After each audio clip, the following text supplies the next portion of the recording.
Today we're going to examine another common category of how we can critically evaluate movies in relation to whether we and our families should watch them or not. Unlike discussions on cussing, drug and alcohol use, or sensuality, the topic of violence presents a much broader category, and in many ways I think it is more difficult to talk about with any real specific guidelines for this category of content than others. But let's dive in and we'll see what we can come up with. You're watching family movie. First of all, I believe some degree of violence is necessary in storytelling. I say this because violence often introduces us to the outworking of a conflict, and some form of conflict is the root of any story, even if it's a bland one. Quick example. The scene opens. Joe is in his car running late for work. He is speeding down the road and gets to the parking lot, only to find there are no open spots left. In his haste, he opts for street parking and accidentally backs into a car behind him. Here we see multiple conflicts going on in Joe's life. He's late and trying to make up lost time. He's looking for a parking spot, and he gets into a fender bender. Most of us probably don't see violence in this little scenario. But let's get to a definition of violence as it relates to this category in movies, books, shows, and games. Violence is the use of force so as to injure, abuse, damage, or destroy. So it's not looking good for Joe. He's using force to speed on the road, abusing the speed limit. Joe's also causing injury, damage, and destruction when he backed into that other car. He is also causing injury and abuse at work because he's not there on time. And one for you, McFly. I believe that makes 4 in a row. Conflict drives stories, even short or mundane ones. Think back to some of your classic fairy tales, even the ones that are cleaned up from the old original versions. The prince still has to fight and slay the dragon in order to save the princess. Even when looking at this subject from a Christian perspective, we have to acknowledge that the Bible is full of battles, wars, murders, brutality, blood, damage, and destruction. However, it is important to remember that there is a distinction in the genre of different books of the Bible. And there are parts that are descriptive and portions that are prescriptive. Love must be genuine. Abhor what is evil. Hold fast to what is good. Love one another with brotherly affection. Outdo one another in showing honor. Do not be slothful in zeal. Be fervent in spirit. Serve the Lord. Rejoice in hope. Be patient in tribulation. Be constant in prayer. Contribute to the needs of the saints, and seek to show hospitality. Bless those who persecute you. Bless and do not curse them. Rejoice with those who rejoice. Weep with those who weep. Live in harmony with one another. Do not be haughty, but associate with the lowly. Never be wise in your own sight.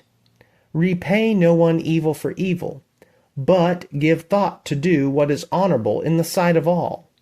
If possible, so far as it depends on you, live peaceably with all.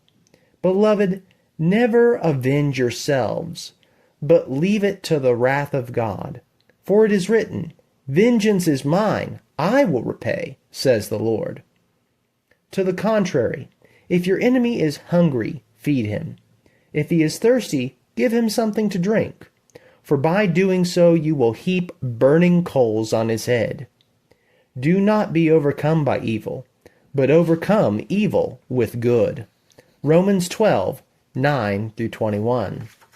When talking about violence in movies and such, I think there are some important questions we have to ask to reach more precise conclusions. First, let's ask, what is the setting of this violence? Is it in relation of history? A movie about World War II will doubtless contain violence.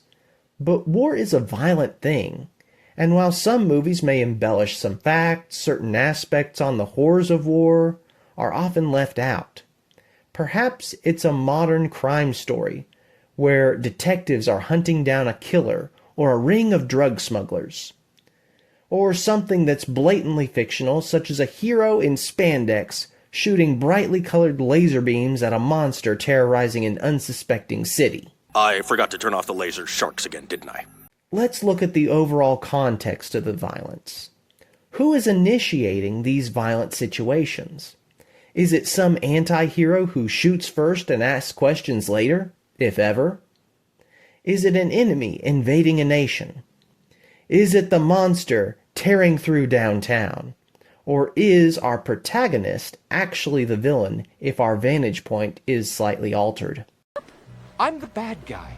Finally, we should consider how the violence is being presented and its severity.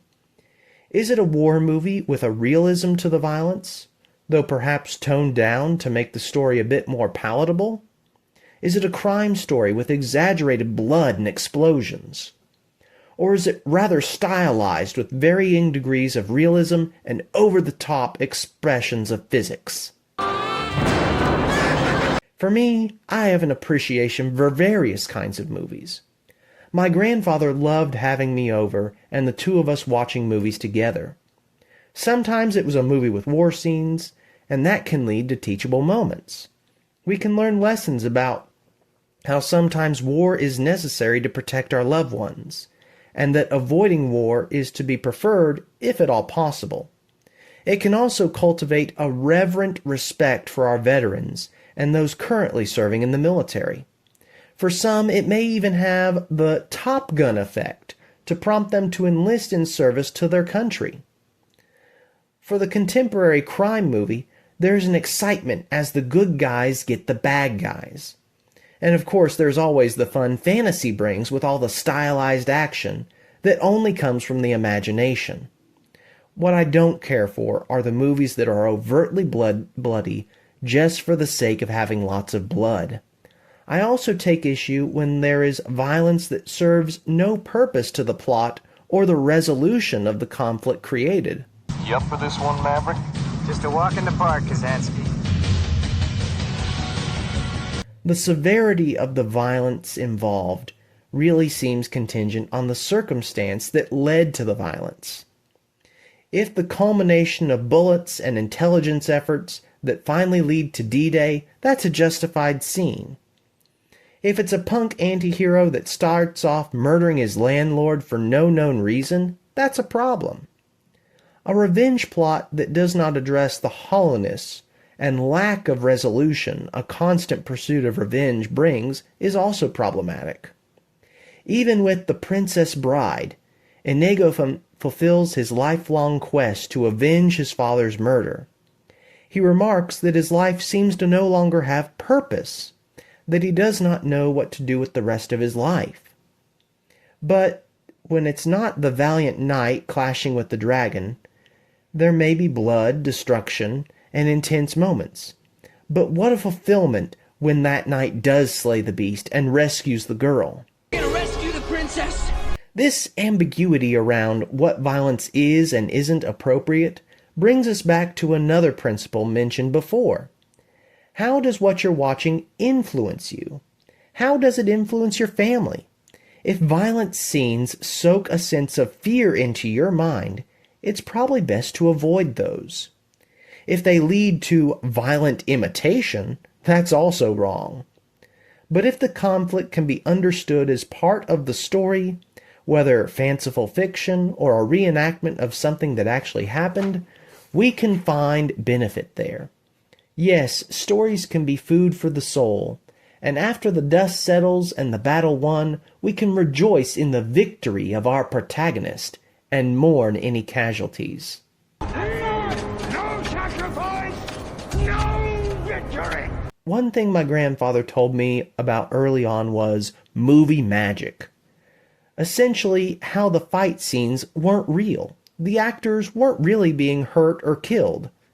I was really young at the time, but the explanation of the sheriff protagonist with the bloody lip, that he was really just an actor pretending to be a sheriff and they used ketchup to make it look bloody, made a lot of sense, and that the bad guys and he were in a fight and they were really buddies in real life.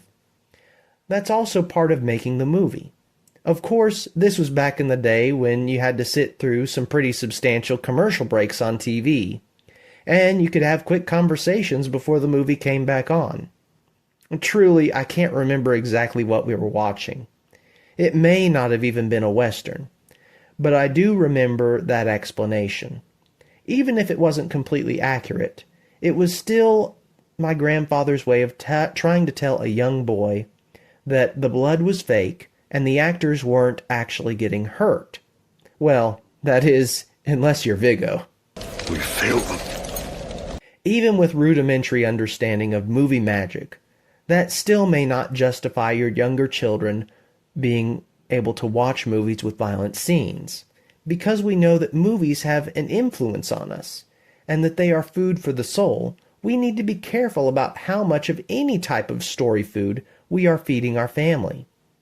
One Christian critic described a lesser-known Bruce Willis action movie as a deep-fried Twinkie of a movie. While I found Red to be entertaining with a good cast, it does have its moments where it can feel like country fare food. It was a good movie with lots of violent action scenes, and it was entertaining. But it can be problematic and spiritually unhealthy if that's the only type of movie we're viewing. Yeah, they don't make them like that anymore. I also like to look at the morality and implicit nature of violence in a movie. If a villain is going around causing destruction and killing people, that's bad, but could also be part of how we identify him as the antagonist. Bad guys typically need to do bad things before the good guy comes in to save the day. However, if that's supposed to be the good guy breaking into the bank and killing security guards, we likely have a problem with the morals in the story. There's also a big difference between explicit and implicit violence. And in my opinion, sometimes less is more. If the gangster is trying to shake down the rat in his organization and sticks the hand of the suspected snitch in a blender, that's rather gruesome to watch. But if it is implied by his muscle grabbing the man by the arm and inching toward the blender before cutting away at the sound of his scream, and later we see a bandaged nub, that can be less gruesome, but more dramatic. Well, what's so gruesome about Thursday? One of my favorite examples is the difference between the original TV edit of Batman Beyond: Return of the Joker. The animated movie I originally saw on VHS was a little different than the one I later purchased on DVD. And while I don't want to spoil it to those who haven't seen it, there is a death scene where in the uncut version the character is shot. But in the edited version, the character is killed off-screen by electrocution through visible flashes of light and a chilling scream. Now, the uncut version I have on DVD might be a little more gruesome than the edited version, but I will argue that the electrocution death is more fitting and perhaps more frightening for younger viewers. Before I return, ruler of the universe. Perhaps I'm talking in circles and jumping around to various parts of this subject, but from the beginning I said it would be more difficult to pin this one down. Am I saying we shouldn't watch any violent movies? No, I'm not saying that we should watch violent movies either.